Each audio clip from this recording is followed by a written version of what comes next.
Boa tarde, início de noite aí a todos e a todas. É um prazer estar aqui mais uma vez com vocês para a gente dar início a mais um evento do Observatório Cyber Leviatã, que hoje está recebendo a Ana Luísa Tarper Nunes, que vai falar conosco sobre LGPD e inteligência artificial. Essa é mais uma iniciativa, são os nossos encontros em que a gente tenta trazer os variados assuntos relativos a questão envolvendo tecnologia, internet, inteligência artificial e tudo que envolve essa verdadeira revolução da internet que a gente está vivendo nos dias de hoje.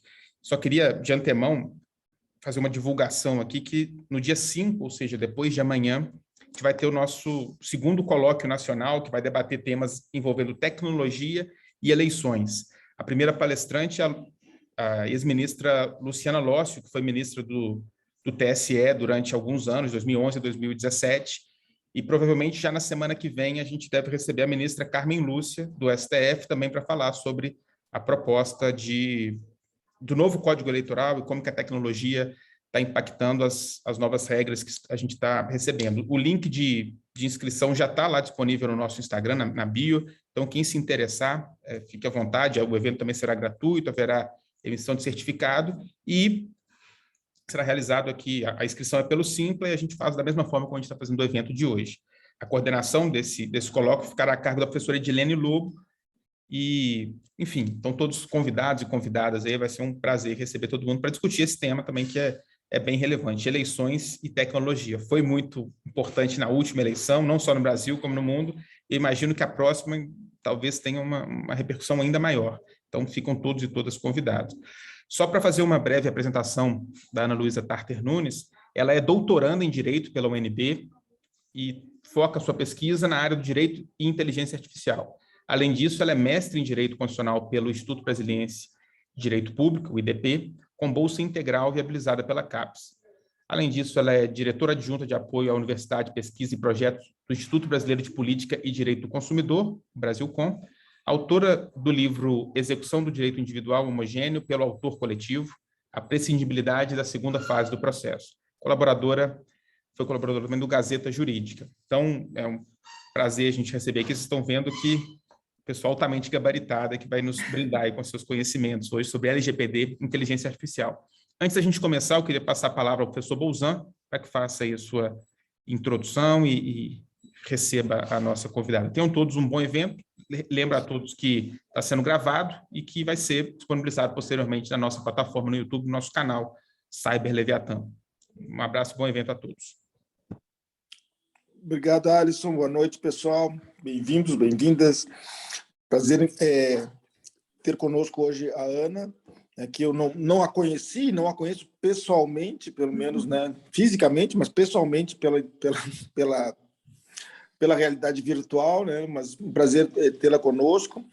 Eu acho que para o cyber é muito importante também nós termos o que a gente pode dizer, jovens pesquisadores e jovens pesquisadoras que estão focando a sua atenção em temas que dizem respeito a essas relações entre direito e tecnologia, que são assim, um objeto central das preocupações do observatório.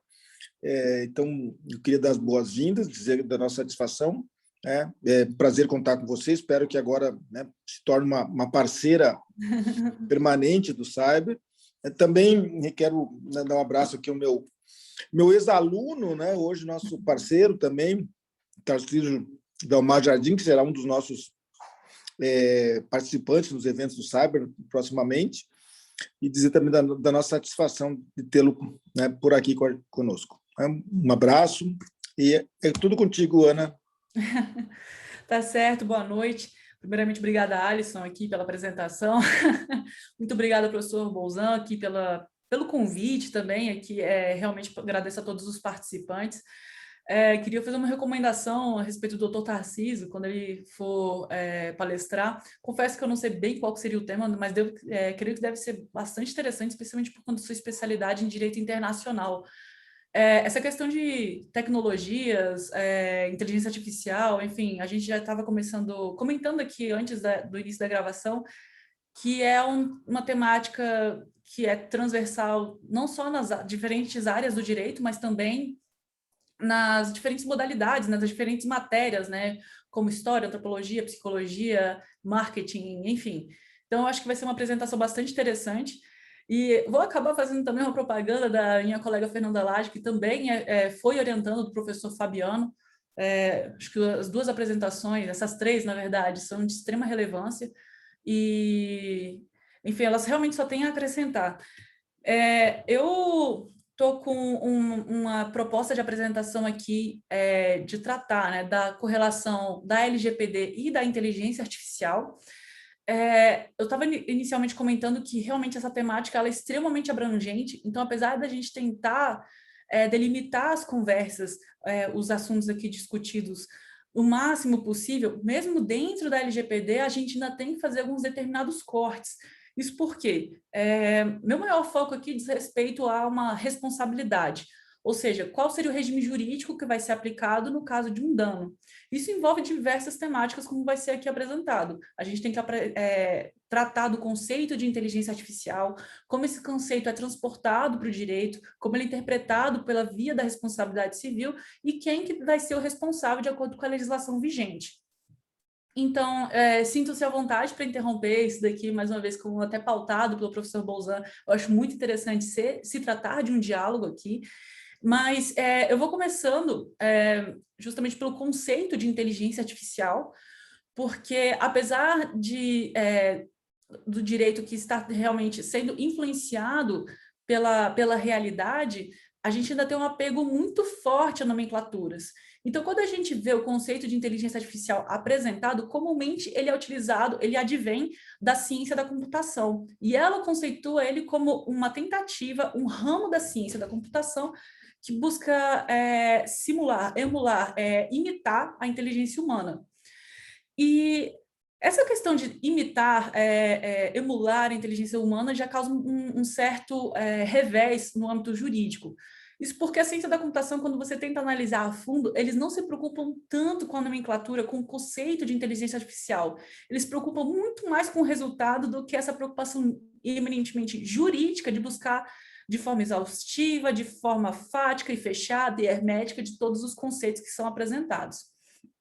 Mas, bom, para a gente poder dar continuidade, o direito já passa, então, por essa dificuldade de conseguir compreender o que seria inteligência artificial. Eu já faço uma ressalva que eu não sou especialista em ciência da computação. É interessante notar que meu pai, ele é especialista nessa área, na área de sistemas, e o conceito que ele utiliza para a inteligência artificial também é muito mais voltado para um aspecto prático do que propriamente um conceito que a gente está tentando aqui delinear. Então, boa parte da minha tese envolve isso, né?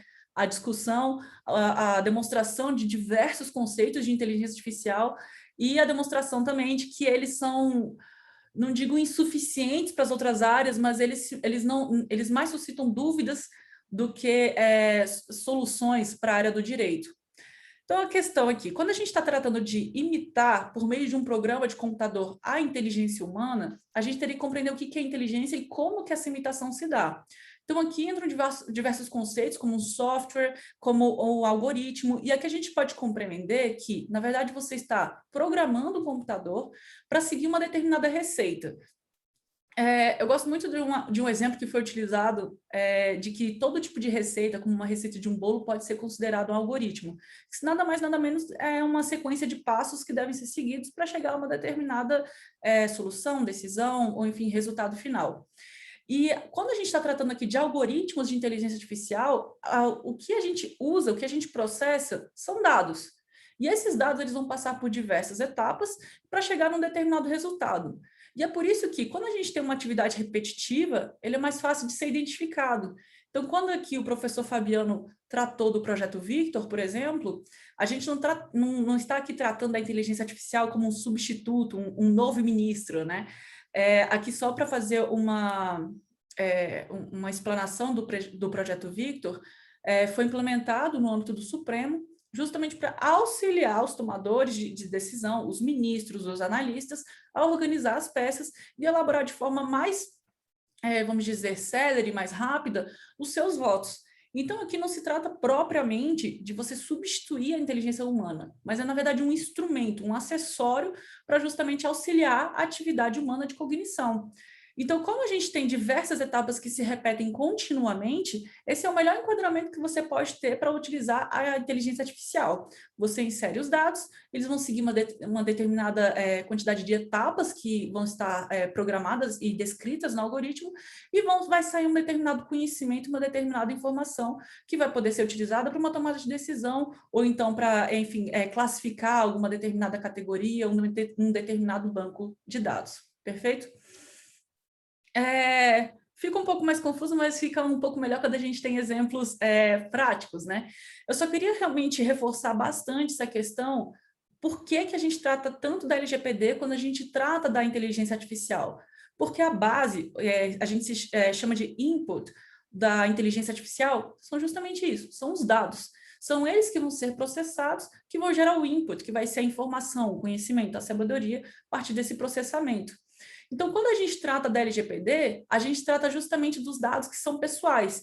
Então, o primeiro ponto que a gente tem que ter aqui é que não são todos os dados, não é toda a aplicação de inteligência artificial que vai atrair a LGPD. Bom, quando a gente está tratando aqui também, não só do conceito da inteligência artificial, mas também do que seriam os dados, aqui a gente tenta fazer uma diferenciação que é relevante para aplicações práticas, que eu pretendo chegar nesse ponto, de diferenciar a inteligência artificial com um processo de automação. Quando a gente está automatizando uma determinada circunstância, a gente não está propriamente fazendo uso da inteligência artificial. Então, eu explico. Quando você está preenchendo de forma automática uma tabela no Excel, por exemplo, esse sistema se aproximaria muito mais de um processo de automação do que de inteligência artificial. Porque esse conceito de inteligência artificial, apesar de ser um termo guarda-chuva para dizer respeito a diversas tecnologias, ele se liga muito ao conceito de um agente inteligente, ou seja, aquele agente que consegue coletar dados do ambiente, seja esse ambiente físico, seja esse ambiente virtual. Então, a título de exemplo do ambiente físico, seria aquele smart homes que coletam os dados da sua casa e conseguem descrever uma melhor iluminação, ou por onde um robô autônomo pode passar para limpar melhor a casa, enfim. E no ambiente virtual é o que a gente mais tem contato, que diz respeito justamente àquele direcionamento de propagandas, direcionamento de informações, e que não necessariamente tem um cunho tão pesado como a gente normalmente escuta, no sentido que muitas vezes auxilia, principalmente pesquisadores, ou enfim, qualquer pessoa que faz uso contínuo da tecnologia, como posso dizer, que auxilia aquele histórico de todas as pesquisas, a direcionar determinados conteúdos que você esteja buscando. Então, realmente veio aqui para facilitar o dia a dia, facilitar a pesquisa, facilitar, na verdade, gerar uma certa comodidade. Mas, então, quando a gente trata aqui dessa inteligência, eu quero fazer só uma ressalva. Inteligência aqui, pelo que eu falo com toda a humildade possível, e eu estou suscetível a correções, inteligência diz respeito justamente a pegar esses dados, processá-los e transformar em uma determinada informação. Então, quando a gente pensa nessa questão da inteligência artificial, necessariamente, quando a gente tenta transpor esse conceito para o direito, facilita quando a gente tem noção do que seria uma pirâmide do conhecimento. Por quê? Quando a gente está falando dessa pirâmide, e esses conceitos eles são simplesmente para auxiliar nessa apresentação, eles não são utilizados de forma unânime por todos os pesquisadores, mas simplesmente para dar essa ideia de que os dados eles podem ser considerados como um conhecimento cru, e eles estariam na base dessa pirâmide do conhecimento. E eles seriam aparentemente desorganizados, aparentemente aleatórios, formando esse banco que seria utilizado para um processamento pela IA. Então, a título de exemplo, eu posso dizer que esse dado poderia ser uma sequência numérica qualquer. A partir do momento que você atribui valor a esses dados, eles vão se transformar numa informação. E aí ela pode ser, por exemplo, a sequência 12, 01, 20, 21, pode ser considerada como uma data. A partir do momento que você atribui um valor, uma data, né, o conceito de data para aquele dado, você está gerando uma informação. A partir dessa informação, você pode chegar na terceira etapa dessa pirâmide, que seria o conhecimento. Então, a título de exemplo, pode ser acoplado que essa data em específico, ela se torna mais relevante, porque quando, num exemplo de comércio, as pessoas compram mais produtos, as pessoas buscam mais produtos, pode ser, por exemplo, o Dia das Crianças, pode ser o Natal, enfim. E quando você atribui um valor a esse conhecimento, você chega no topo da pirâmide, que seria justamente essa tomada de decisão. Na tradução literal, fica como se fosse sabedoria. Então, você usa essa informação, tendo conhecimento que o mercado aquece nesse dia 12 de janeiro de 2021, para tomar alguma determinada decisão, como, por exemplo, aumentar os seus estoques, segurar as vendas, ou então iniciar as promoções. Enfim, são essas questões. Eu tentei dar esse exemplo prático justamente para tentar demonstrar uma aplicabilidade prática e útil da inteligência artificial que não se confunde com uma substituição humana da tomada de decisão. Ela pode realmente indicar aqui qual é a melhor data para uma finalidade específica, como, por exemplo, aqui justamente a promoção de vendas, de promoções, de realização do estoque, mas ela não propriamente substitui as pessoas. A gente pode chegar mais perto disso, claro que tem tecnologias e tecnologias, e apesar da gente utilizar a inteligência artificial para todos os tipos de aplicações existentes, como carros autônomos, como sistemas de assistência virtual, como o Siri, a da Amazon, que eu acabei esquecendo, enfim. Todos eles apresentam níveis de independência distintos, mas toda inteligência diz respeito a isso: coleta de dados, atribuição de valor, realização de um conhecimento e sabedoria, ou então a coleta desses dados e a atribuição de um valor. E aí você pode chegar em diversos níveis, que pode ser o conhecimento, informação, a sabedoria, um auxílio de tomada de decisão. Então, simplesmente esse ponto inicial justamente para demonstrar e tirar um pouco do estigma que a palavra inteligência carrega quando a gente está tratando da IA. E também para reforçar essa necessidade, essa dependência do processamento da IA sobre os dados. Quando a gente está tratando aqui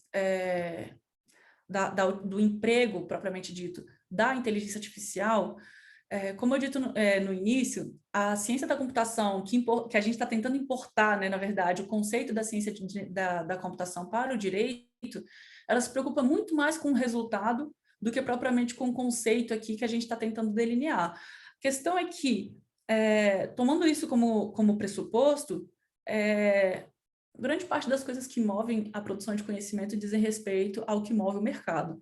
Então, tradicionalmente, o que tem movido bastante a inteligência artificial, até foram utilizados alguns exemplos aqui no início, é o mercado, é a atribuição de um valor econômico.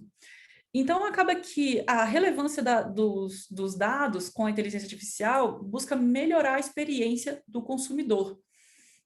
Então, eu posso dizer que a utilização da inteligência artificial não recai apenas sobre dados pessoais, mas, tradicionalmente, usualmente, se a gente olha a perspectiva macro do mercado, ela tem sido utilizada justamente para aumentar as vendas, para fazer girar o capitalismo.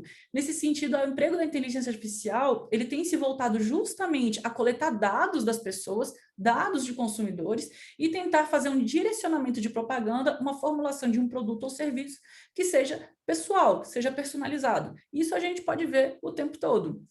E aí eu já trago duas correlações, porque a gente tem a LGPD, que a gente vai ver que o fator de atração dela, ela disciplina o dado pessoal. Então, o dado pessoal não é qualquer pessoa, não como eu posso dizer, aqui a gente tem a distinção de pessoa natural e pessoa jurídica. A lei optou por tutelar os dados da pessoa natural, e nós temos também aqui a questão de que, pelo fato desses dados estarem sendo voltados ao mercado, podemos dizer também que a maior parte desse processamento da inteligência artificial vai envolver relações de consumo, a oferta de serviços e também de produtos. Então, aqui a gente já tem duas perspectivas que podem gerar, aumentam já a complexidade do tema que a gente está tratando. E isso pode ser analisado de diversas perspectivas. Então, assim, a gente já tratou aqui do conceito da IA, essa correlação, a retirada desse estigma do que seria a inteligência que a gente está atribuindo a essa tecnologia. O professor Fabiano já ressaltou essa característica de instrumentalidade dessa tecnologia, mas aqui a gente está tratando justamente das diversas normativas que podem incidir sobre esse tema. E a diferença de perspectivas aqui é bastante relevante para a gente poder delimitar os nossos assuntos. Eu gosto de diferenciar a perspectiva ética da normativa. Então, muitas pessoas realmente começam a debater essa questão da ética da coleta exacerbada dos dados, da insurgência da tecnologia e permeação em todos os aspectos da vida, e esse tema é muito bem debatido pelo professor Fabiano e também outros grandes professores, mas tem a segunda, que seria essa perspectiva normativa. Essa, por sua vez, pode se dividir em duas, que pode ser a regulatória, como pode ser a da aplicação do direito vigente, que seria a de legislata. A análise regulatória, a gente pode citar como exemplo agora, foi aprovado um PL na Câmara, buscando justamente regular a inteligência artificial. Então, aqui, apesar de usar uns termos um pouco mais não usuais, seria uma perspectiva prospectiva, ou seja, de regular o futuro. E a parte de análise do direito posto, que é a que eu me insiro, que é o meu objeto de pesquisa, e é o que eu vou abordar aqui, eles usam um termo assim, latino para dizer que é de legislata, ou seja, do direito posto. Porque a gente, eu imagino, sem diminuir nenhuma, as três perspectivas são extremamente relevantes, mas a gente já está enfrentando problemas atuais com a legislação que a gente tem. Então, só de todo esse cenário que a gente colocou, eu já atraí aqui ao menos duas normativas que incidiriam sobre o mesmo caso, que seria o CDC, Legislações de Consumo, e a LGPD, e daí a gente tem que tirar quais seriam os direitos e deveres de cada parte, quais são os direitos que vão ser tutelados, e a principal aplicação prática, que é realmente meu foco, quais são as consequências da violação desses direitos, quem responde pelos danos que são causados. Então, a gente já tem aqui, inserindo e aprofundando um pouco mais, outra complexidade inerente ao sistema, porque a gente tem no direito esferas independentes e autônomas de responsabilização. Então, a gente tem a penal, a administrativa e a civil, e elas podem ser aplicadas concomitantemente sem ter um bis in idem.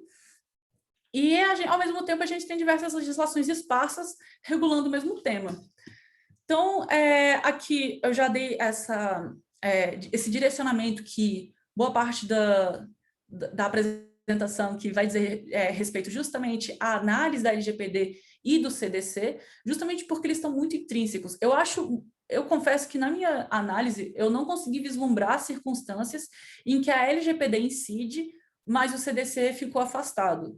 Então, eu acho que, se não todas, mas a maior parte das circunstâncias que todo mundo vai se deparar vai dizer respeito justamente à aplicação concomitante das normas. E eu digo concomitante porque no direito a gente tem essa questão de que uma legislação especial afasta a geral, então a gente tende a justamente escolher uma legislação para regular um determinado caso em específico, justamente para a gente não ter embates aqui sobre as legislações distintas, mas no caso a gente teve uma evolução jurídica no sentido de aplicar um diálogo de diversas normativas que incidem sobre o mesmo caso. Então, aqui já vai ter uma tendência, de fato, de aplicar duas legislações, porque as duas são legislações especiais, e a gente vai ter que fazer um confronto entre elas. Bom, superada essa questão, eu queria partir, então, apesar de já ter tratado um pouco disso, do fator que vai atrair a incidência dessas normas. Então, a gente já tratou aqui do conceito de inteligência artificial, e aqui eu quero ressaltar que o fator que atrai a legislação de consumo, ou seja, o CDC, é a condição de vulnerabilidade do consumidor. Então, aqui, o ordenamento jurídico já está atrelando e reconhecendo que o consumidor é aquele sujeito que está mais suscetível a lesões. Ao passo que a LGPD, ela comumente tem um foco, o fator de atração dela é a atividade, ou seja, é o tratamento de dados pessoais. Como toda questão jurídica, nessa perspectiva que eu estou trazendo aqui, ela é muito de um direito positivo, no sentido que a gente realmente recai muito sobre a norma posta. Tratamento está previsto, o conceito no artigo 5º, inciso 10º da LGPD, e basicamente a gente nota que já há um primeiro preceito aberto da norma, que ela mesma fala que é qualquer operação que envolva a utilização de dados pessoais. E ela traz 20 verbos que apenas para exemplificar, justamente para reforçar que qualquer operação que utilize dados pessoais, a lei vai incidir. Aqui eu já chamo a atenção para uma questão que a LGPD é uma norma extremamente principiológica, e isso dificulta, de fato, essa aplicação prática da normativa. Então, a gente já tem essa dificuldade inerente com qualquer dispositivo que ali esteja previsto. E eu acredito que com a inteligência artificial também não vai ser muito diferente quando a gente tentar justamente, como posso dizer, regular, tratar de legislações específicas sobre esse tema. E aqui eu já abro para na verdade, um próximo ponto da LGPD, é sobre o que ela tutela. Quando a gente está tratando do CDC, é mais fácil de visualizar quais seriam as relações de consumo, porque o artigo 2º e o 3º, eles já trazem conceito de consumidor, já trazem conceito de produto e de serviço. Na LGPD, ela só traz o objeto de sua proteção, e ela traz 3 expressões. Ela visa proteger a liberdade, ela visa proteger a privacidade e ela visa proteger o livre desenvolvimento da personalidade da pessoa natural. Até aí, tudo bem. O grande problema é que, como a gente está tratando aqui de direitos e deveres, e a gente tem que identificar quais são os direitos que estão sendo tutelados pela normativa, quando a gente tenta identificar o que seria um direito à privacidade, a gente já passa aqui por uma problemática enorme, porque desde 1890 a gente está tentando conceituar o que seria esse direito. Então, a gente passou por a gente tem que como posso dizer, uma questão muito já amplamente debatida há já mais de um século que já vem sendo debatida, porque o direito à privacidade, o primeiro registro doutrinário dele é justamente de um artigo que veio garantir como se fosse o direito de ser deixado em paz. Então, a perspectiva de análise, no caso, era justamente uma preocupação com tecnologias, que diz respeito ao surgimento de máquinas fotográficas, ou o amplo uso das máquinas fotográficas, e a preocupação das pessoas com tabloides, com mexericos, com fofocas. E isso ensejou a produção desse artigo, que foi publicado na revista de Harvard, é um artigo até relativamente pequeno, e basicamente ele diz a respeito justamente, olha, as pessoas têm direito a serem deixadas em paz. Então a gente tem essa postura do direito à privacidade como um negacionista, no sentido de deixar as pessoas, não frustrar esse direito das pessoas. Só que com o decorrer do tempo a gente foi utilizando para as mais diversas questões da pessoa. Então, até a gente teve aqui questão de sigilo de correspondência, a gente tem aqui a proteção da intimidade, vida privada, o segredo, a gente teve até uma proteção, a suscitação da privacidade como o direito ao aborto, ou o direito de utilizar contraceptivos.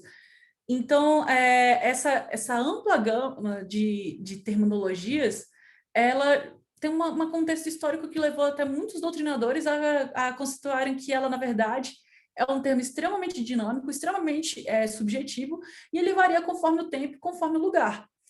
Então, quando a gente tenta buscar até, saindo um pouco dessa questão doutrinária, e aqui eu fui até o direito de common law, tentei vir aqui a legislação antecedente aqui no Brasil, enfim, não dá para achar um conceito de privacidade. Quando a gente tenta buscar na legislação, a gente nota que diversos conceitos são utilizados, porque a gente tem privacidade, vida privada, intimidade, autodeterminação informativa, segredo, sigilo, reserva.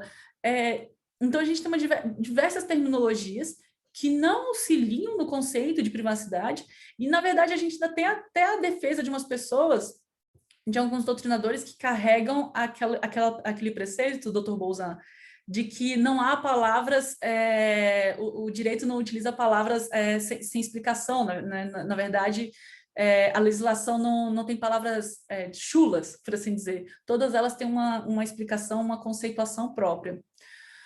Só que, quando a gente analisa esse conceito específico, quando a gente está tratando de privacidade, a gente nota que, na verdade, não há um rigor técnico nenhum, não há nenhum rigor técnico utilizado nem pela Constituição Federal, nem pelo Código Civil, pelo CDC, pelo Marco Civil na Internet, pela própria LGPD. A gente não tem aqui um rigor técnico das terminologias que são utilizadas. Então, a gente já teve aqui essa mitigação desse preceito interpretativo.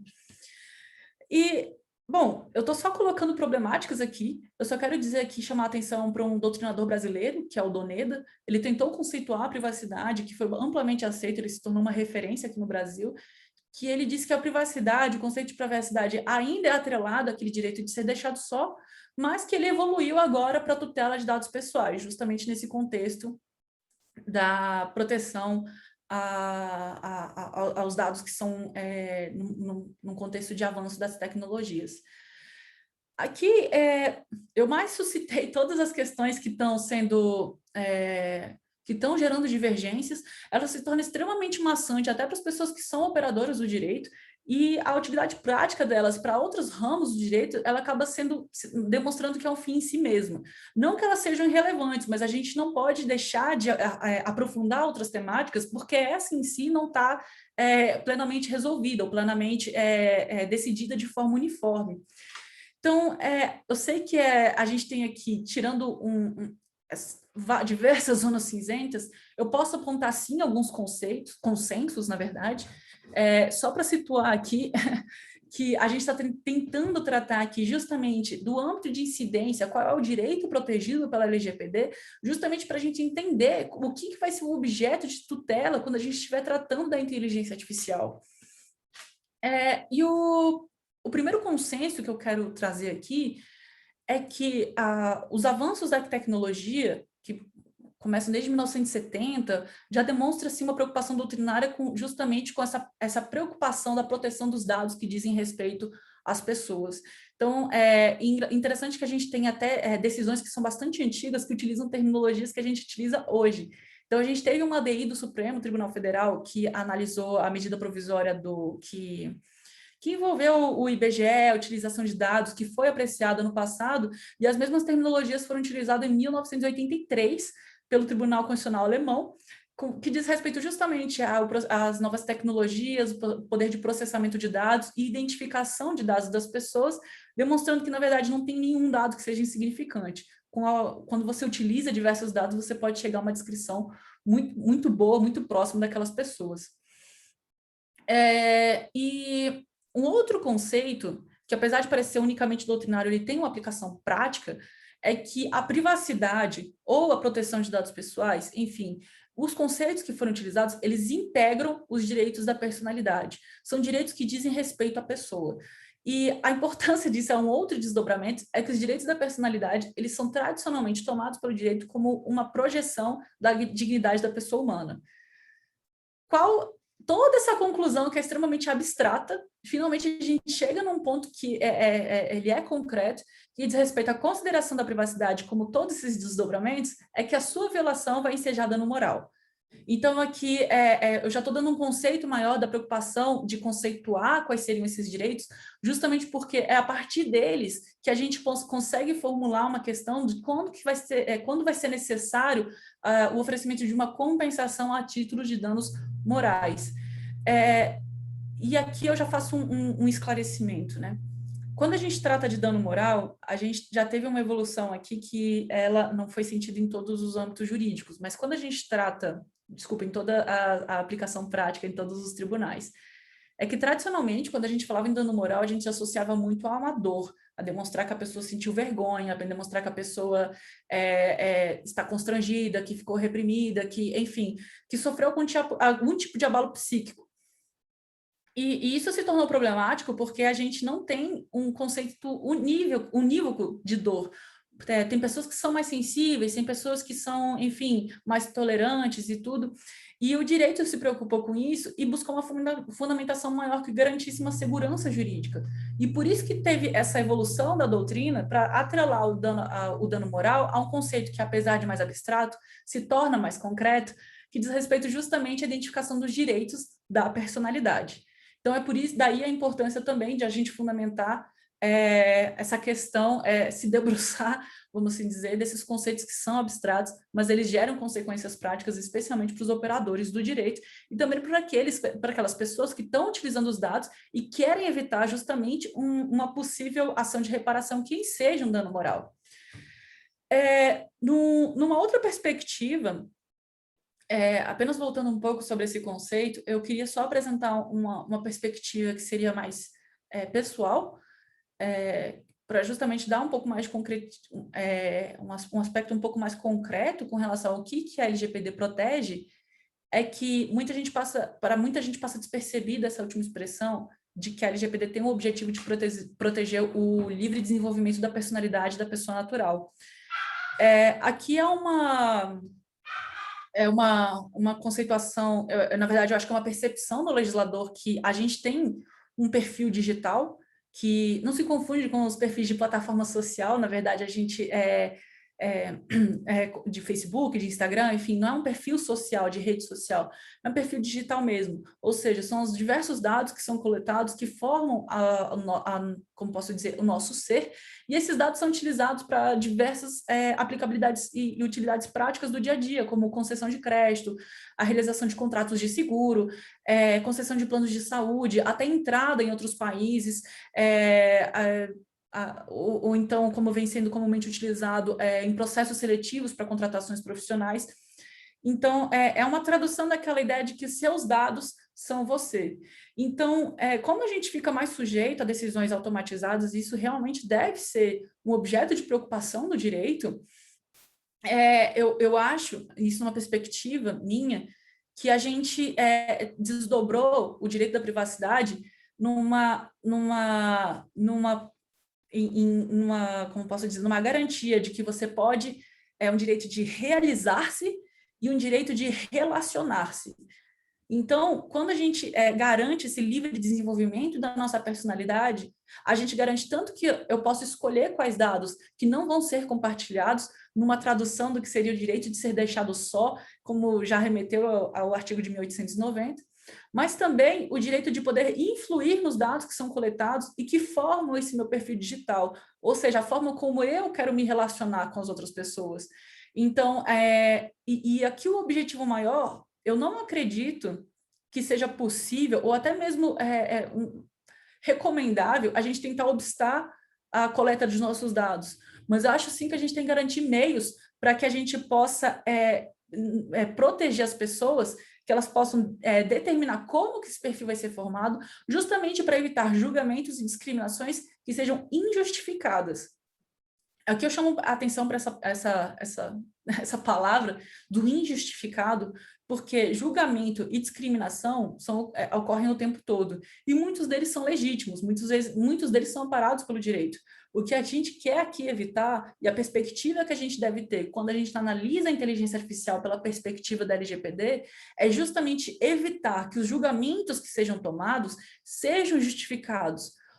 Ou seja, quando a gente tem aqui a utilização da inteligência artificial e ela replica ela replica, vamos dizer, determinados dados, determinadas ações, é possível que sejam replicados também determinadas condutas humanas que são ruins, como aspectos raciais, discriminações indevidas. Então, pelo fato de, por exemplo, eu não gostaria de trazer com um aspecto um tanto polêmico, mas como foi noticiado por alguns pela rede Amazon, houve algumas denúncias de que as mulheres da Amazon, no âmbito dos Estados Unidos, elas estavam sendo, eles implementaram um programa de promoção via inteligência artificial, e eles basicamente utilizavam o histórico dos fatores que levaram as pessoas a serem promovidas. Então eles alimentaram a máquina com os dados das pessoas que foram promovidas e criaram essa inteligência artificial que vai, vamos dizer, tomando decisões de forma maleável e tentando replicar da forma mais objetiva possível aquelas decisões que foram tomadas. Então, apesar de ter esse viés de que, na verdade, estão tomando aqui uma perspectiva de tomada de decisão objetiva, acabou que houve uma perpetuação, ou então uma alegada perpetuação de uma discriminação com relação às mulheres. Então, isso foi levado em conta. Essa é uma preocupação que realmente as pessoas devem ter, e eu acho que é uma preocupação prática que a LGPD realmente vai se ocupar, que é justamente que reflete essa preocupação com relação a discriminações e julgamentos que sejam indevidos, que sejam sem justificativa. Então, a gente já tratou aqui bastante dessas questões com relação à aplicação da LGPD, a gente tratou aqui também da questão do CDC. Eu só quero deixar bem claro que a própria LGPD, ela já traz no seu artigo 45 que a legislação de consumo, ela vai continuar sendo aplicada, então não tem realmente uma discussão doutrinária com relação a afastar ou não a incidência do CDC. E se eu estiver muito rápida, gente, eu peço desculpas, mas apenas continuando, porque eu tratei aqui do fator que vai atrair a incidência da LGPD e do CDC, eu tratei aqui também apesar de serem conceitos extremamente abstratos, eu queria trazer aqui essa perspectiva de que a LGPD ela tem que ser interpretada não no aspecto de proibir o tratamento de dados. Pelo contrário, eu acho que realmente a gente tem que possibilitar incentivar a utilização de tecnologias, e a perspectiva que a gente tem que ter, a meu ver, é muito casual, é muito de acordo com cada caso prático, para a gente identificar se houve ou não um julgamento que fosse injustificado. Então, aqui finalmente eu vou entrar em aspectos um pouco mais práticos também, que dizem respeito a uma preocupação de muitas pessoas quando a gente fala na LGPD, que são as multas, por assim dizer. E as multas refletem, elas se inserem num contexto um pouco mais amplo, que é justamente a responsabilidade das pessoas que fazem uso da inteligência artificial. Então, aqui, mais uma vez, eu vou relembrar que a gente está tratando de duas normas aplicadas de forma concomitante por conta das justificativas que foram aqui apresentadas, mas a gente tem que identificar quais são os sujeitos das relações jurídicas que são travadas. Eu sei que a gente tem, e aqui eu reforço, é uma preocupação jurídica, é como os juristas, pelo menos na parte normativa, atuam, que é identificar qual que é o dano jurídico e quais que são as pessoas que compõem a relação jurídica. Então, o dano jurídico, vocês já viram que não há o dano de percepção subjetiva de cada um. Na verdade, a gente tem que identificar qual que é o direito que está sendo violado, independentemente do sentimento, por assim dizer, de cada pessoa. E das figuras jurídicas, a gente tem a conceituação de consumidor e fornecedor no CDC, que por si só já ensejaria uma discussão assim que a gente podia debater sobre sobre a questão do finalismo mitigado, do finalismo maximizado, enfim, e já teria um aspecto de discussão que a gente poderia aprofundar e seria bastante interessante. Mas como a gente está tratando aqui da LGPD, eu queria muito trazer atenção e já deixar para a gente estabelecer a conversa de quem seriam as pessoas que são consideradas como os agentes de tratamento. Então, quando a gente trata aqui, esse também é um conceito normativo, os agentes de tratamento são aqueles que realmente, como posso dizer, operacionalizam o tratamento de dados, e aqui a gente tem duas figuras que esse agente de tratamento que a expressão agente de tratamento se refere. Um é o controlador e o outro é o operador.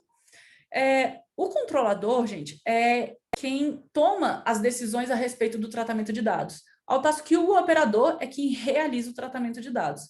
Quando a gente fala de grandes empresas, normalmente essas figuras se confundem de fato. Eu vou trazer um exemplo aqui, mas eu só queria chamar a atenção que toda vez que eu busco os conceitos jurídicos, eu tento verificar qual a aplicabilidade prática dessa conceituação.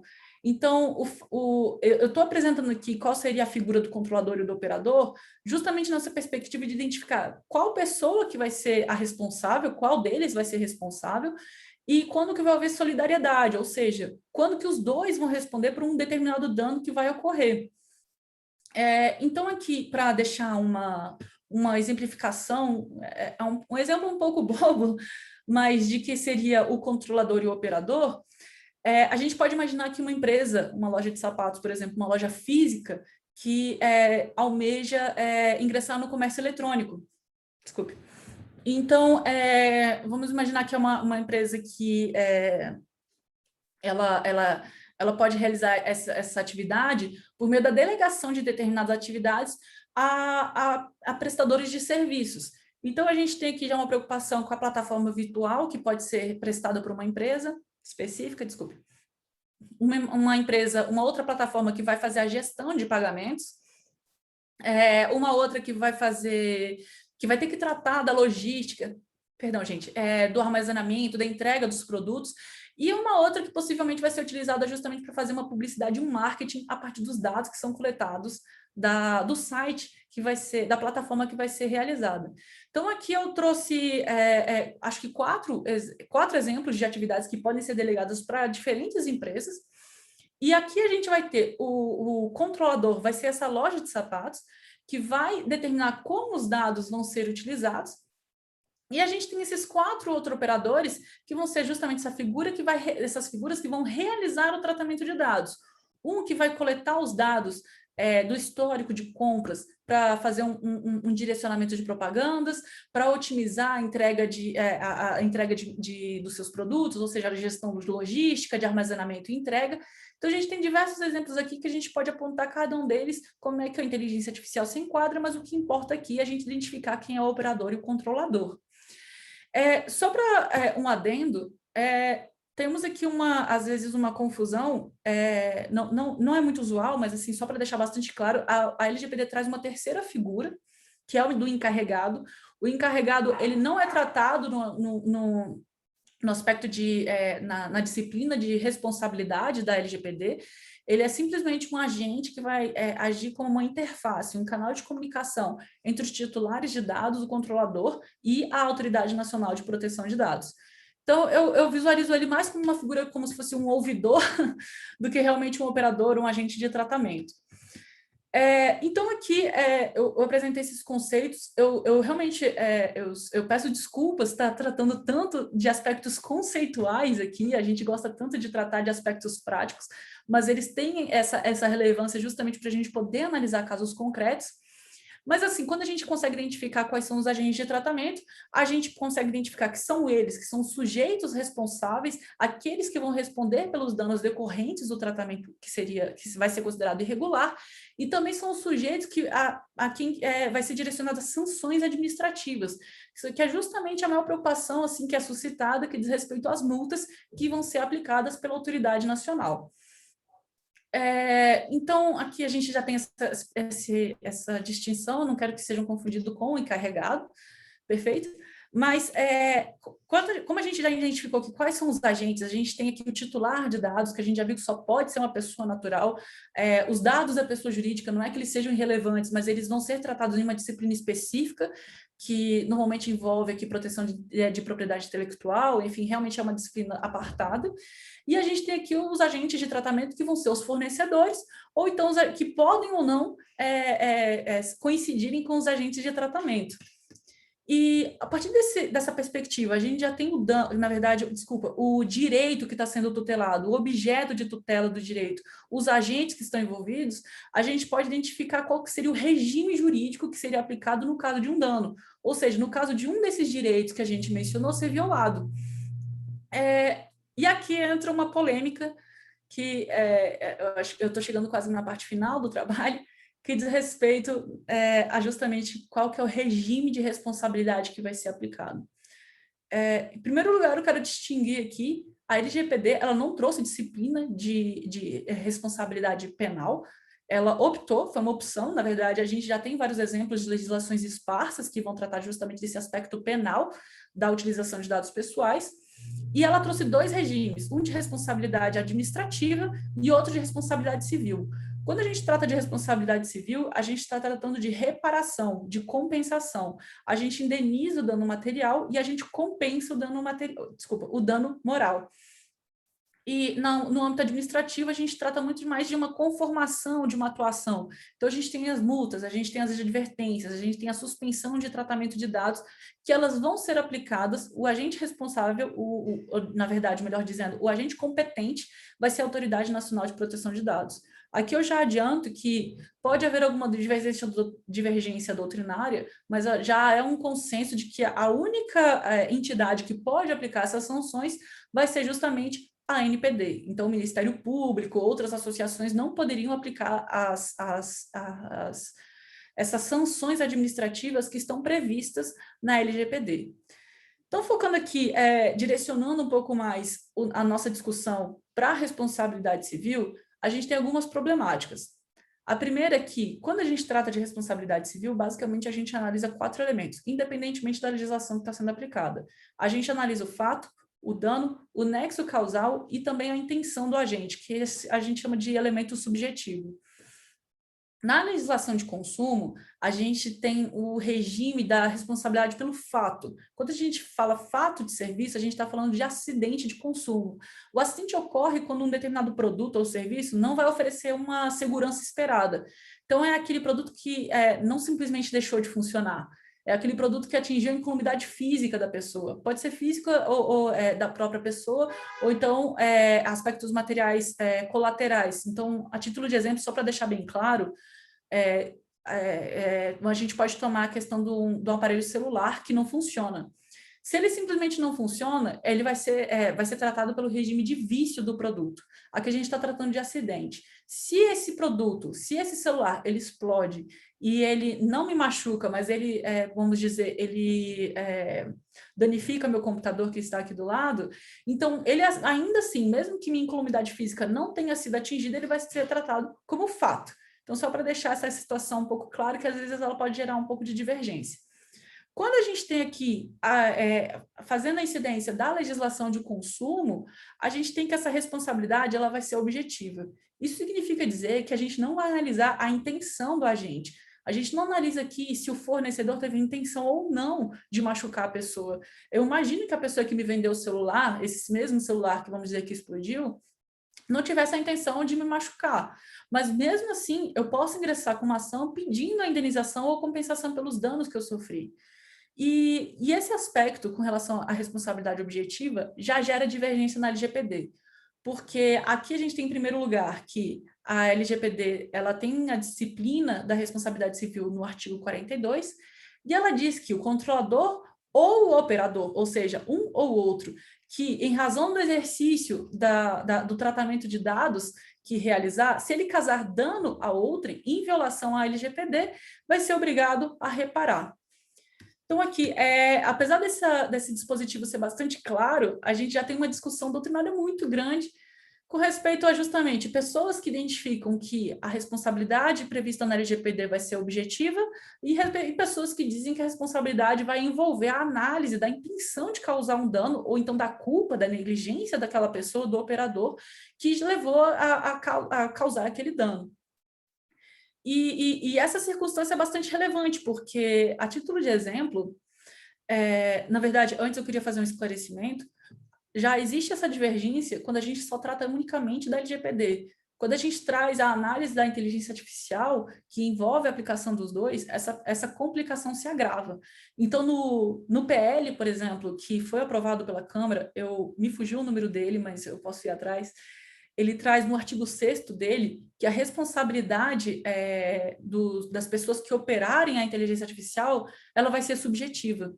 Isso gera uma problemática, porque quando a gente está tratando aqui de agentes autônomos, por assim dizer, a gente está dizendo que a máquina, que o software, que aquele algoritmo tomou uma decisão e não houve interferência humana. E esse argumento tem sido utilizado para justamente afastar o dever, a responsabilidade de indenizar um determinado dano.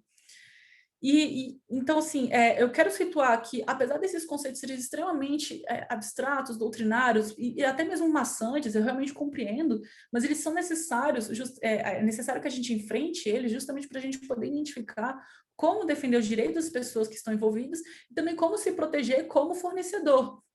Porque esse ambiente de insegurança, ele vai acabar gerando divergências de jurisprudência, divergências de decisões, e isso prejudica o ambiente comercial como um todo. Então, aqui, eu acho que eu me estendi bastante já. Eu sei que tem muitos e muitos assuntos, a gente podia falar da NPD, enfim, e aprofundar um pouco mais sobre os dispositivos da LGPD que tratam da responsabilidade civil. Temos o 44, por exemplo, e debater o que seria segurança de dados, ou enfim, que também é um tema muito interessante, mas eu vou deixar para os próximos palestrantes. Mas eu queria deixar a minha perspectiva, e aqui eu vou enfatizar que ela não é unânime, ela está ainda realmente muito fresca, muito recente, é que a justificativa do meu posicionamento que a LGPD adote uma responsabilidade que seja objetiva, ou seja, que seja avaliada independentemente da intenção do agente causador de dano, é porque a gente tem um fortalecimento do ordenamento jurídico muito pautado pela lei, no sentido muito legalista, no sentido muito expresso. Ou seja, pelo fato da normativa do artigo 42 não trazer culpa ou dolo como um elemento, eu compreendo, na verdade, eu me alinho, na verdade, com posicionamentos de doutrinadores que acompanham a ideia de que essa responsabilidade vai ser objetiva. Ao passo que outros entendem que há uma tradição de responsabilidade subjetiva no direito brasileiro e, por isso, a gente deveria aferir culpa ou dolo. Aqui, a gente não vai ter uma resposta a priori sobre essa questão, Mas eu acho é um tema bastante interessante. Eu realmente peço desculpas se foi muito rápido ou eu fui muito maçante. Eu compreendo que esse tema realmente traz bastante conceitos que parecem meio herméticos, enfim, em si mesmo, mas eu acho que essa aplicabilidade prática vai ser está muito incipiente no âmbito da inteligência artificial, justamente porque a gente tem diversas etapas para chegar à conclusão de que a LGPD e o CDC vão ser aplicados, em grande medida, às aplicações de inteligência artificial, em diferentes aspectos, em diferentes medidas, e a priori, eu concordo com o professor Anderson Schreiber, apesar de eu não concordar com determinadas questões a respeito vou deixar bem claro aqui que ele defende que a responsabilidade pela LGPD é, em grande medida, uma responsabilidade subjetiva, que avalia a intenção, o dolo ou culpa do agente de tratamento, mas eu achei muito interessante a colocação dele a respeito desse PL que eu mencionei, que traz justamente a noção de que a inteligência artificial é um termo guarda-chuva, ela se refere a diversas tecnologias, e o tipo de responsabilidade vai ser pautado pelo caso concreto.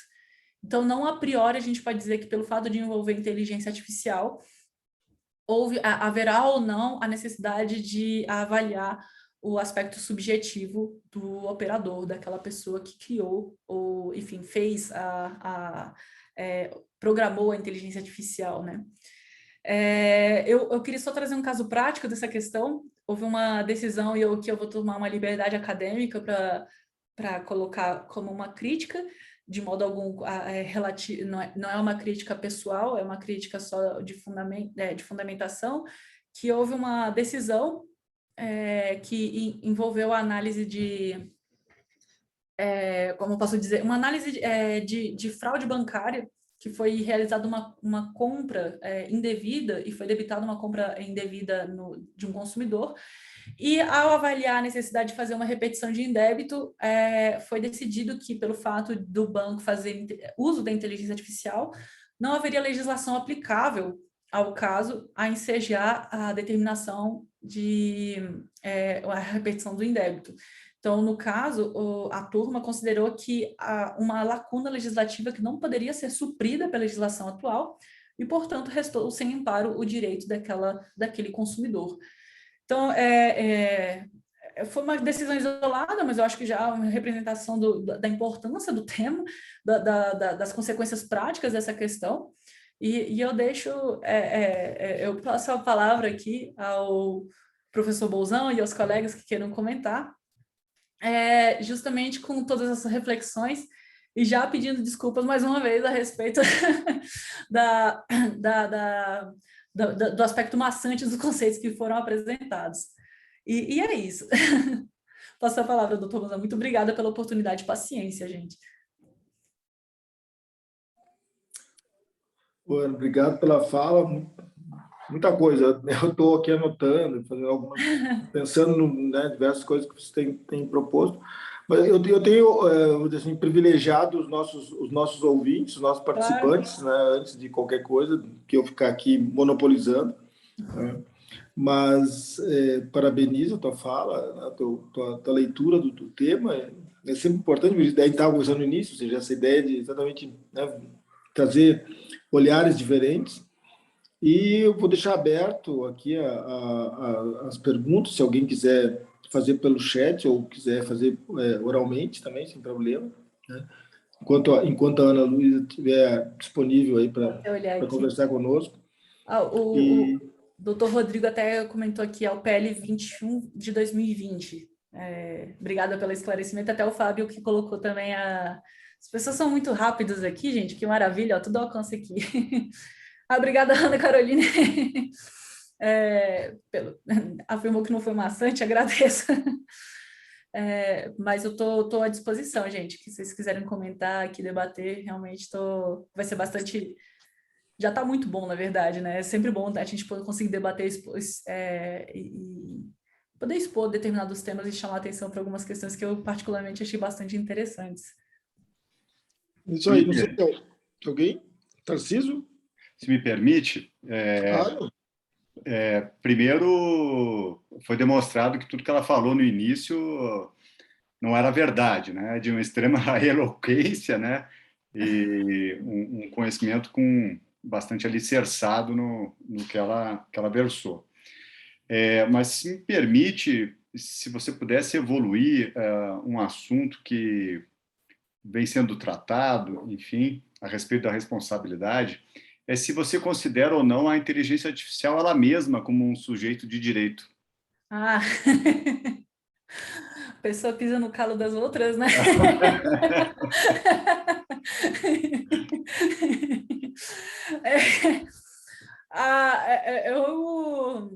Nossa, esse é um tema... outro tema... Na verdade, acho que toda vez que a gente trata de inteligência artificial, quando a gente trata de responsabilidade, a gente trata dos sujeitos, eu acabei realmente não trazendo essa questão que há doutrinadores que consideram a inteligência artificial como um sujeito de direito, né, como buscar trazer uma personalidade jurídica à inteligência artificial. A gente tem até um exemplo, acho que os universitários vão me ajudar, que é da RoboSophie, que foi atribuída personalidade jurídica a ela, se não me engano, foi nos países árabes, mas eu não lembro exatamente qual. Isso no Brasil não aconteceu, mas existe um debate doutrinário muito forte em tentar sustentar isso. Eu, particularmente, não só porque sou orientanda do professor Fabiano e gosto bastante da linha dele, mas eu realmente considero, eu acompanho muito essa perspectiva de que a inteligência artificial, pelo menos dos materiais que eu tive acesso, ou enfim, da análise que foi feita, ela é um aspecto muito mais instrumental do que de uma autonomia propriamente dita. Então, toda essa questão que foi colocada sobre o que é um agente inteligente, o que é inteligência, né, e o que é considerado autonomia, quando a gente vê o porquê que a ciência da computação utiliza esses termos, a gente nota, na verdade, que é um aspecto mais instrumental do que um aspecto de autonomia jurídica. Então, eu acho excelente sua pergunta, na verdade, ela seria uma palestra por si para apresentar todas as posições. Eu estou dando, eu ressalto que ela é bastante, não é unânime. Eu estou colocando aqui uma perspectiva de que, na verdade, uma crítica até de que a gente não pode importar os conceitos pura e simplesmente da ciência da computação para o direito, especialmente essa questão do que seria uma autonomia, né? Autonomia jurídica é diferente de uma autonomia para a ciência da computação. E então, eu, a priori, não considero ou não vislumbro uma justificativa apta a trazer, a atribuir personalidade jurídica a um software, a um algoritmo. Eu realmente considero que é um caráter instrumental, e não um caráter autônomo, na perspectiva jurídica. Mas é um calo. É isso. Obrigado, Ana. Nada. Mais alguém, pessoal, quer fazer alguma pergunta? Quem compõe esses números? Pessoal, quem quiser fazer pergunta pode levantar a mão aí, ou então mandar no chat. E por isso, guerra de números. Fábio, quer fazer a pergunta verbalmente?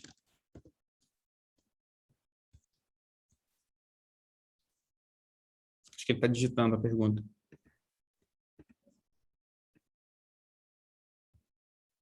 Fábio, se quiser fazer a pergunta verbalmente, seu microfone está liberado aí. Ou se alguém quiser, microfones estão liberados. Bom, eu vou adiantar um pouco aqui que o Rodrigo mencionou, agradeço o parabéns, solicitou uma sugestão de temática de mestrado, né, com linha de pesquisa nessa área de direito e inteligência. A priori, eu gosto, é um campo extremamente rico, né? Então, acho que a primeira questão seria identificar daquelas duas linhas que eu mencionei, se seria muito mais voltado a uma questão ética ou normativa, né? Isso por si só já é uma grande, já vai direcionar bastante a temática. Se for normativa, pela perspectiva ética, eu acho que o professor Fabiano tem uma ampla gama de assuntos que podem ser aprofundados. Pela perspectiva normativa, tem que também verificar se há uma tendência maior a buscar aprofundar a regulação ou então a pesquisa de Legislata, né, que a que eu tenho uma tendência, então eu sou suspeita, né, a recomendar essa temática, que é verificar como é que a gente traz, até o professor Bolzan trouxe isso de forma bastante pertinente, como é que a gente vai trazer as terminologias, a aplicação do direito para as questões que estão sendo enfrentadas. Então, há diversas linhas que podem ser seguidas. Teve um colega do Dr. Iá que falou sobre o processo administrativo e a IA, e tem outras questões que a gente pode tratar como carros autônomos, a perspectiva do direito penal e a inteligência artificial, eu acho bastante interessante. E, bom, assim, a priori, eu acho que tem... Eu até recomendo o canal da Dr. Iá, que eu acho que eles têm muitos materiais ali que podem, assim, suscitar dúvidas, né? Na verdade, suscitar ideias, né? Que podem ser aprofundadas. Mas eu estou à disposição, a gente pode, enfim, posso deixar meu e-mail depois, a gente pode debater mais essa questão e fazer troca de materiais. Estou à disposição, gente. Tá. O Boa noite. Fábio fez a pergunta dele aqui. Ok. Só um minuto, Laura. O Fábio Ah. disse, Ana, você defende, no caso, a responsabilização de desenvolvedores de armas de destruição matemática, como Cathy O'Neil comenta no livro dela? Ai, ótimo. Acho que o doutor Tarcísio aqui vai poder fazer uma ótima explicação a respeito desse tema, porque a gente debateu sobre o uso de armas por drones. e eu acho que ele tem colocações mais pertinentes que a minha. Eu vou adiantar aqui. Eu queria agradecer o Fábio, que, nossa, extremamente rápido aqui, colocou tudo, que botou aqui o Arábia Saudita, agradeço. Com relação à questão da Sophie, até colocou aqui também o link para poder verificar essa questão. E eu confesso que... certo, eu confesso que eu não me recordo desse exemplo das armas de destruição matemática do Cathy O'Neil. Eu acho que eu fiz até uma correlação um pouco equivocada aqui com relação à utilização de armas, já fiz essa correlação com questão de utilização de armas de fato, e eu acho que aqui, na verdade, diz respeito muito mais à utilização de algoritmos nas relações sociais, se não estou enganado. Então, se quiser até expor essa questão aqui, do que seriam as armas de destruição matemática, porque... Se me recordo, mas eu posso estar enganada com relação a essa temática em si. Mas se não me recordo, quando eu escutei essa expressão, ela disse respeito justamente a essa questão de você segmentar as pessoas e gerar um efeito bolha. Então, tem essa questão de utilização... Eu posso estar enganada, então, assim, por favor, me corrija. Que diz respeito a essa problemática de quando você utiliza a inteligência artificial e ela faz a seleção de determinados materiais e matérias que atendam, né, o interesse do interlocutor, da pessoa que está lendo, acaba que, ok, você está sendo atendido, de fato, para os assuntos do seu interesse. Então, eu particularmente faço muito uso do YouTube. Então, eu confesso que eu acho muito fácil, eu gosto muito do algoritmo quando eles me indicam vídeos que normalmente várias vezes eles acertam e eu conheço muitos materiais novos, mas todos eles, de fato, acabam atendendo o meu interesse. E nessa perspectiva, há uma crítica que diz respeito a esse efeito bolha, das pessoas acabarem vendo mais do mesmo. Então, desculpa, Fábio, se eu estou realmente utilizando esse exemplo de forma equivocada, mas como se trouxe o Facebook, eu lembro de ter lido essa questão trazendo justamente essa problemática das eleições, né? Que uma das grandes problemáticas aqui da utilização da inteligência artificial no disparo em massa, na segmentação de informações que são direcionadas para as pessoas, é que elas tendem a polarizar as pessoas, porque como você acaba vendo mais do mesmo, as pessoas que têm tendências um pouco mais radicais acabam vendo mais do mesmo já das tendências delas.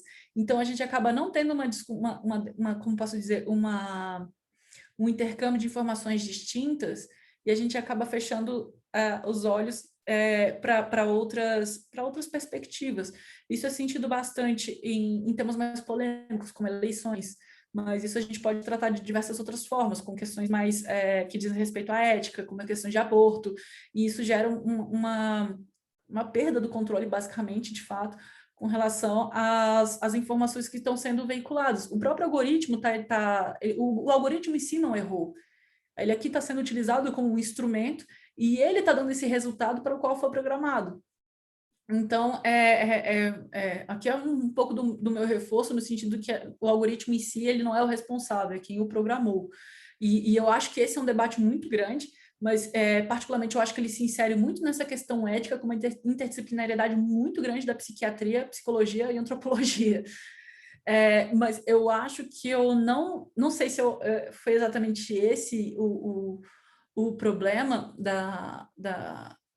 que foi colocado pelo Fábio. Eu até agradeço se for explanado um pouco mais sobre essa temática. E com relação à utilização de armas de forma automática, armas mesmo, né? Armas de destruição, como posso dizer, teve essa perspectiva de utilização e essa preocupação de utilização de capacitação de drones com armas, por assim dizer, e eles serem, na verdade, autoguiados, no sentido de que eles mesmos são alimentados com determinados dados, eles vão abater determinados alvos de acordo com a análise algorítmica.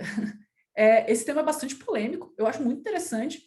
Nesse caso aí, o professor Tarcísio, eu acho que ele vai trazer bastantes considerações, porque da sua temática tratar de relações internacionais e das, como posso dizer, eu estou enganada, né?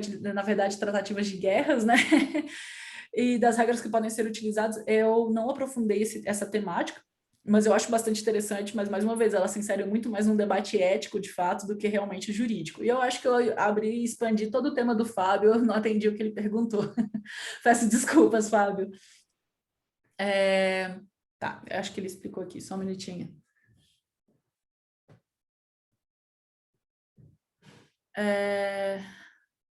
Tá. Bom, o Fábio explicou aqui que se trata muito mais da responsabilidade de desenvolvedores, né? Como o carro autônomo que atropela pessoas. Tem diversos artigos sobre essa temática. Teve um caso um tanto quanto grave, eu realmente acho que foi da Tesla. Aí, Fábio, você deve saber melhor do que eu, porque foi o que estava sendo testado, né?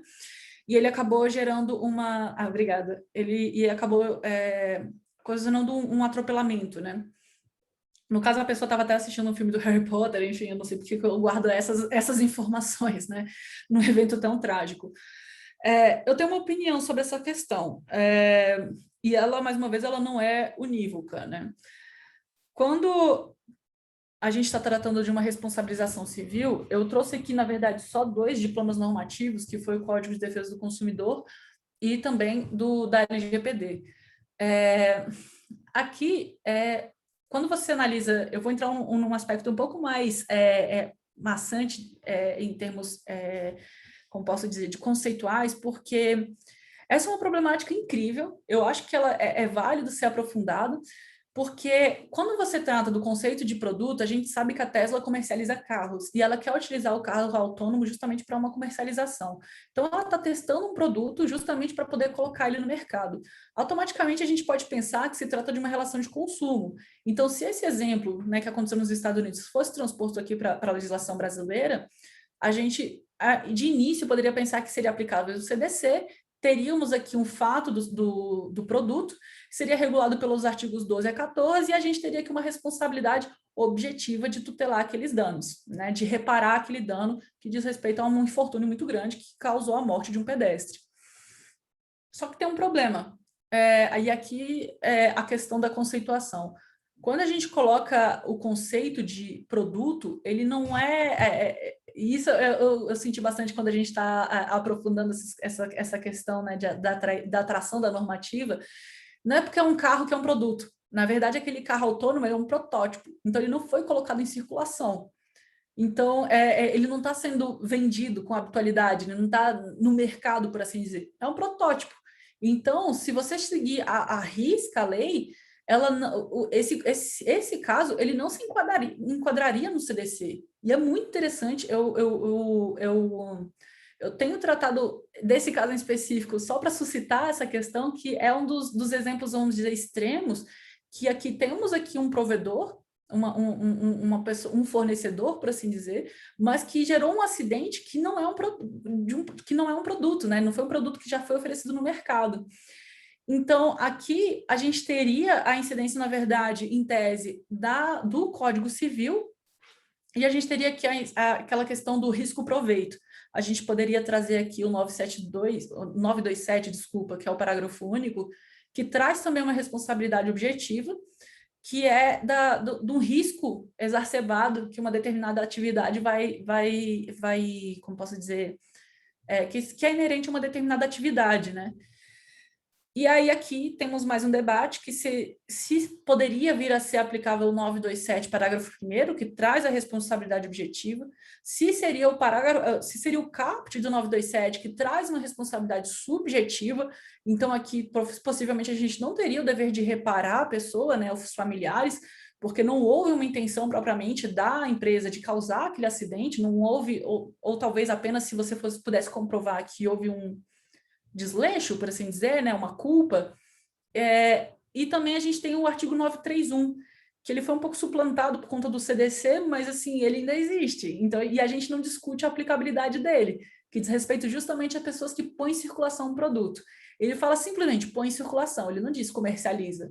Então, poderia vir a ser, olha, um tema de mestrado, conceito de circulação, e se aplicaria nessa questão. Eu dei essa volta enorme, e eu peço desculpas se ficou maçante, mas justamente porque eu ainda acredito que, mesmo quando a gente coloca um carro autônomo, o programa de inteligência artificial, que vai coletar todos os dados das rodovias, dos pedestres, essa coleta maçante, né, intensa, constante, de diversos dados que vão sendo processados para definir qual que é a melhor trajetória, se o carro tem que desviar ou não, eu ainda assim eu acho que a autonomia dele é instrumental. Então, nesse caso, ainda que não fosse aplicável o CTC, eu acredito que não seria o caput, seria o parágrafo único do 927, e a gente teria aqui uma responsabilidade objetiva. Na verdade, eu não tirei uma conclusão a priori se seria o 931 ou 927 parágrafo único, mas de toda forma eu me posiciono por ser uma responsabilidade objetiva, e eu ainda considero a inteligência artificial, mesmo no caso assim dos carros autônomos, como um instrumento, e não como um agente autônomo propriamente dito. Autônomo, desculpa, numa perspectiva jurídica. E eu não sei se eu respondi, mas a gente continua debatendo. Eu só vou, nesse meio tempo, responder aqui o Xenofontes. Isso, o Xenofonte está perguntando sobre a sua opinião sobre a utilização da inteligência artificial em sentenças penais. Teve um caso muito interessante. Esse daqui também é um tema que se insere muito numa perspectiva de análise ética da aplicação da inteligência artificial no direito. A priori, a gente precisaria de uma autorização normativa para isso, porque a gente tem aquela questão da garantia de julgamento pelo juiz natural, natural. Então, a gente teria que ter uma autorização, no Brasil, ao menos uma autorização legislativa para autorizar a utilização de inteligência artificial nas sentenças penais.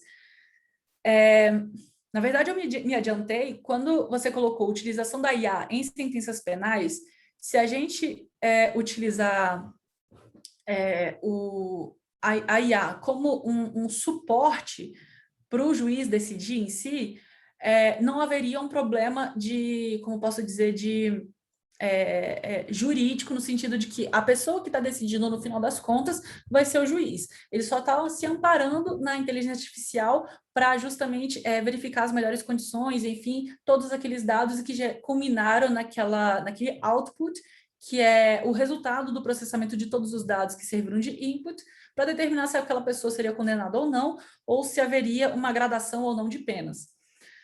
A questão que foi colocada, e teve um exemplo prático disso nos Estados Unidos, é que foram utilizados dados dados de julgamentos anteriores, e gerou justamente essa questão de perpetuação de determinadas discriminações. Então, foi levado em consideração, inclusive, que juízes, perto da hora do almoço, que, em tese, eles estariam com fome, ou pelo menos essa foi a analogia que foi feita, eles com fome, eles dariam penas mais, como posso dizer, duras, E também a questão, claro, que é de discriminatória com os imigrantes, discriminatória com pessoas que não fossem brancas, discriminatória, inclusive, com pessoas que teriam determinadas características como escolaridade, se seriam mães solteiras, enfim. Realmente foi uma problemática muito grande, e aqui eu acrescento que, na verdade, a inteligência artificial, ela perpetuou uma discriminação humana. Então, eu já acho interessante por si só, para demonstrar o quanto que a IA pode, sim, de fato, auxiliar a gente a ter mais objetividade e mais eficiência, e acho que principalmente não para substituir as pessoas na tomada de decisão, mas para apontar onde a gente está errando nas decisões erradas, por assim dizer. Então, nesse caso, se a gente analisa que a IA está perpetuando uma decisão discriminatória, eu acho que a gente realmente tem que reanalisar o sistema como um todo e fazer essa retrospectiva para determinar como as pessoas estão decidindo. De toda forma, isso se insere, mais uma vez, no campo ético, psiquiátrico de antropologia. Mas uma outra problemática, eu não acho que as pessoas têm que ter decisões tão graves só com base na inteligência artificial. Eu acho que, ao menos no futuro de médio prazo, curto, médio prazo, a gente não tem como os juízes não poderão ser substituídos pela IA. A problemática é que, nesse caso, eu não sei se foi exatamente nesse caso, ou se foi um outro caso também nos Estados Unidos, desculpe, que a IA foi utilizada como suporte para a decisão dos juízes no âmbito penal, e os juízes basicamente replicaram a decisão da IA. Então, acabou gerando esse vício, na verdade, né, dos juízes simplesmente replicarem a decisão que a IA estava fazendo e, enfim, deu a problemática semelhante, se não for no mesmo caso, na verdade. Então, eu acho, especialmente em questão penal, eu acho que não deveria ser, se a gente começasse os testes de auxílio dos julgamentos pela inteligência artificial, eu não acho que deveria ser já no âmbito penal. Eu acho que a gente deveria, ao menos, começar com pequenas causas, juizados especiais, coisas do tipo que eles realmente são mais repetitivos, eles são menos complexos em termos de informações que devem ser analisadas, e eu acho que poderia, sim, trazer algum tipo de benefício em termos de eficiência, não substituindo, mas, no caso, como organizando as peças, organizando as informações, justamente para dar garantir uma celeridade na tomada de decisão. E o Fábio também colocou aqui qual que seria, justamente trouxe que nos Estados Unidos deu problema, trouxe aqui o site, um artigo, se não me engano, e trouxe também aquela questão que em determinados lugares, como tem uma reincidência maior, isso agravava as penas das pessoas. Tem artigos, papers, que são muito interessantes, se não me engano, eles vão estar disponibilizados no Doutor IA, ou então eles vão estar disponibilizados no plano de ensino do professor Fabiano, que coordena essa disciplina na UNB. Então, assim, especialmente nessa questão de utilização da IA para tomada de decisão jurídica, eu acho que vale a pena, assim, entrar aprofundar e ler quais foram as experiências, que elas são muito interessantes, estão descritas de forma pormenorizada nesses papers. E também o livro da Fernanda Lage, que vai apresentar aqui na próxima semana, se não me engano, ela traz de modo sucinto a aplicação da IA na perspectiva jurídica, no direito como um todo. Então, o dela não é setorizado como o meu, é, na verdade, bem amplo. Então, eu acho que pode te trazer uma visão mais completa justamente para a gente poder debater mais e tirar mais dúvidas, né? E entender a amplitude dessa temática no âmbito do direito, inclusive para a tomada de decisão. E é isso. Ótimo. A gente já tomou tempo demais da professora Ana Luísa, tá? Já são 19h36, tadinha, falando sem parar. Eu vou passar a palavra para o professor Bolzan para poder encerrar e agradecer, não sem antes agradecer. E só verdade, convidar todo mundo. Questão que é um pouco diferente, mas que... É o senhor, professor Bolzan, que está com o microfone aí? Acho agora, que uma participante que queria atravessou o samba aqui. Eu ia dizer o seguinte, queria só chamar o pessoal para dia 5 participar conosco do colóquio nacional, que vai ter a ex-ministra do TSE, Luciana Lócio, vai falar com a gente sobre os impactos da tecnologia no novo Código Eleitoral. Na próxima semana, na sexta também, às 18h, A gente deve receber a ministra Carmen Lúcia também para falar sobre isso, e sintam-se todos convidados. O link para inscrição está lá na nossa bio no site. Ana Luísa, muito obrigado. Professor Bolzan. Obrigada, gente. Agradeço a todos. Uma ótima noite. Nós estamos só para... Eu tô cheio de questões aqui que eu estou colocando, Ótimo! mas como eu disse, a ideia é exatamente... A gente não vai terminar nunca, né? Talvez algum dia a gente chegue a algum consenso provisório, por óbvio, mas queria te agradecer, um prazer te conhecer, prazer te ouvir. Eu acho que foi mais uma leitura que foi trazida pelo Cyber, né? E a partir das tuas pesquisas, né? Que, como disse o Tarcísio, né? Demonstra o alto nível do teu trabalho, né? Isso é muito legal. Ver uma jovem pesquisadora, né? Já despontando dessa maneira, numa temática que é uma temática disruptiva, né? Para usar um termo própria do campo de trabalho. Sim. E, de fato, acho que com isso o Cyber, né, traz mais uma contribuição, deixa mais uma contribuição, na realidade, em aberto para aqueles que se interessam por esses temas, pelas perguntas também que os nossos parceiros, né, de sempre têm colocado. E, na realidade, o Cyber agora, né, faz esse evento em torno da questão do novo Código Eleitoral e dos impactos, né, questões democráticas e tecnologia, e também, né, no próximo 15 dias, né, que é o nosso intervalo aqui dos encontros, teremos um novo encontro que vai se dar no dia 15 dias, são 16, né, se não estou enganado, 17 de novembro, né?